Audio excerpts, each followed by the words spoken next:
Hello sa inyong lahat! Narito na naman si Mami Essie para mag-share na naman sa inyo ng isang masarap na kakanin, ang biko kasaba. Pero bago tayo mag-umpisa, kung kayo ay nasa Facebook, don't forget to follow, like, and share. At kung nasa YouTube naman po, wag lang kalimutang mag-subscribe at pindutin ang bell button para lagi kayong updated sa ating mga bagong video. Ngayon, narito po ang ating mga kakailanganing sangkap. Sa paggawa po ng biko kasaba, gagamit po tayo ng 1 kilong kamoting kahoy. Kailangan po yung 1 kilong gagamitin natin, yung malinis na siya. Kaya po kung bibili tayo, pwede tayong bumili ng 1 kilo 1/4 para kataon na babalatan, may konting makaka 1 kilo kayo. Ito po ay ginadgad ko. Hindi ko po naipakita sa gadgaran ng cheese. Ngayon, tinakal ko po ito sa cup. Nakakuha po ako ng 4½ cup na ginadgad na kamoting kahoy at pinatulo ko lang po. 2 cups na brown sugar. Nasa inyo po yan kung ano gusto nyo. Pwede kayong gumamit ng muscovado. Langka, para po lalo nating mapasarap yung ating biko kasaba, lalagyan po natin ng langka.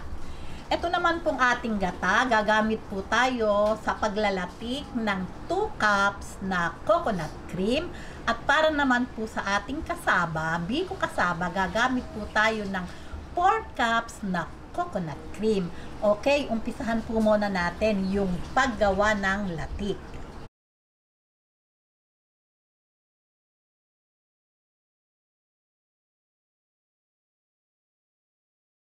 Okay, para sa latik, 2 cups na coconut cream.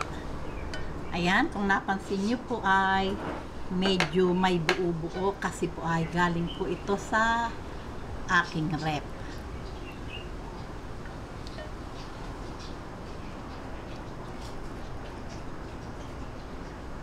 Ayan. Ngayon, ito po ay gagawin nating latik. Bayaan lang po muna nating medyo siya kumulo bago natin haluin.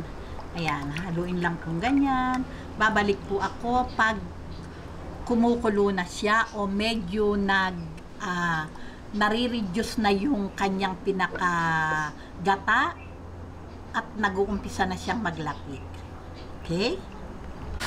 Ayan, pagka po ganitong reduce na po yung ating kakanggata o coconut cream at nakita nyo po oil na po yung pumalit, hahaluin na po natin yan hanggang maging golden brown o light brown yung ating latik.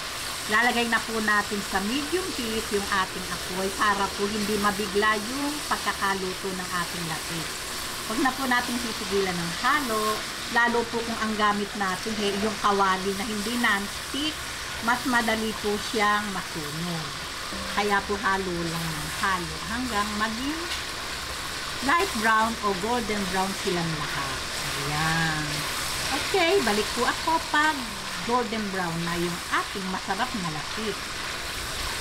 Ayan, pagka po ganitong golden brown na, ayan, nakita nyo, okay na po ito. Tatanggalin na po natin to sa ating oil kasi mainit po yung oil. Masusunog po yung ating latik. Kaya lalagay po natin sa ating salaan. Ayan, ganito po patuluin po natin para hindi po masunog yung ating latik. Kasi mainit po yung oil eh. Okay, ngayon umpisahan na po natin yung pagluluto ng ating biko kasaba.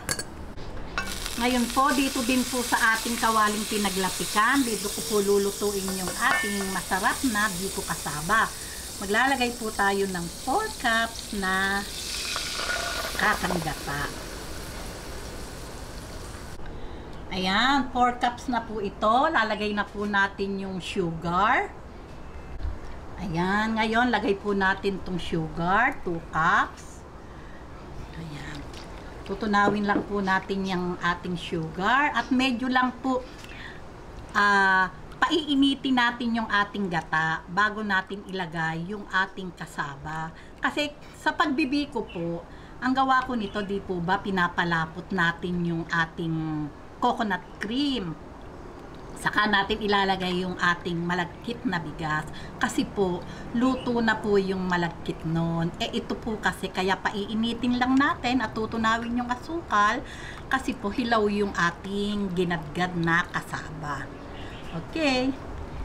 Ayan, pagka po ganyang mainit na po itong ating gata, lalagay na po natin itong ating langka.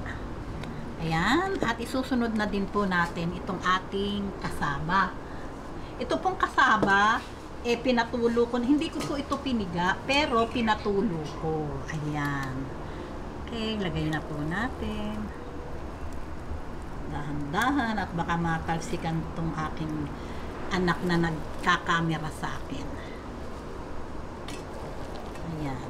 Ngayon, ito po ay hahaluin natin to hanggang sa matuyo yung kanyang syrup, hanggang sa kumunat.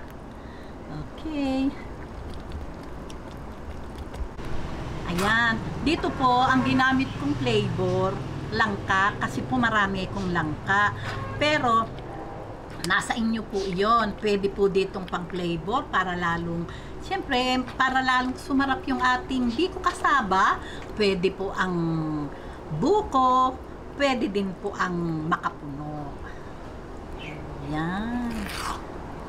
At ang akin pong kalan, pag po ganito, nasa high heat pa po ito. Pero pagka yung talagang nagpapakunat na tayo, lalagay na po natin sa medium to low heat yung ating apoy hanggang sa tuluyan siyang maluto. Okay? Ayan, pagka po ganitong yung pong coconut cream natin, na-absorb na ng ating kamoting kahoy, ilalagay na po natin to sa medium heat hanggang sa tuluyan siyang kumunat. Huwag lang po nating titigilan ng halo. Ayan, pagka po ganito, ayan, wala na po talagang puti-puti at talaga namang makunat na. Ayan, siguro pa pagka mga ganito na, mga 3 to 5 minutes na lang ay okay na po ito. Ayan, makunat na oh. Ayan, sa wakas, after 5 minutes, eto na po. Ayan, talagang napakaganda na ng kunat. Oh, hindi na po halos lumalaglag sa ating panghalo. Okay na po ito, patayin na po natin ang apoy at ready na po ito para sa ating merienda. Ayan, ngayon po ilagay na po natin sa ating bilao.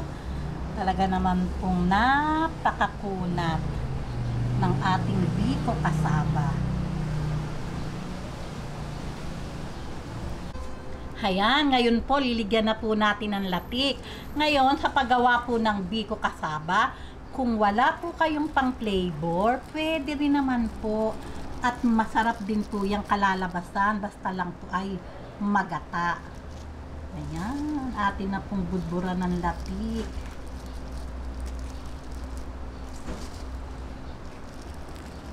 Ayan, heto na po ang ating napakasarap na kasaba. O, paano po? Tikiman na po tayo. Di po ba?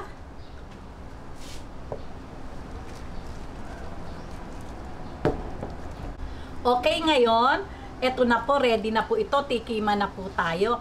Pero ako po, gumawa po ako ng budbod.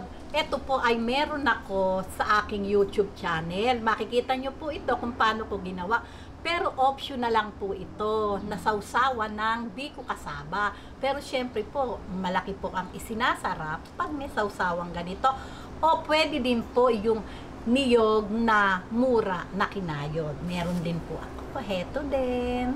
Okay, tikiman na po tayo. Ayan, lagyan po natin ng budbod. Siyempre po, kanya-kanyang gusto po iyan. Kanya-kanyang type. O, diba? Tikman na po natin. Very makuna talaga.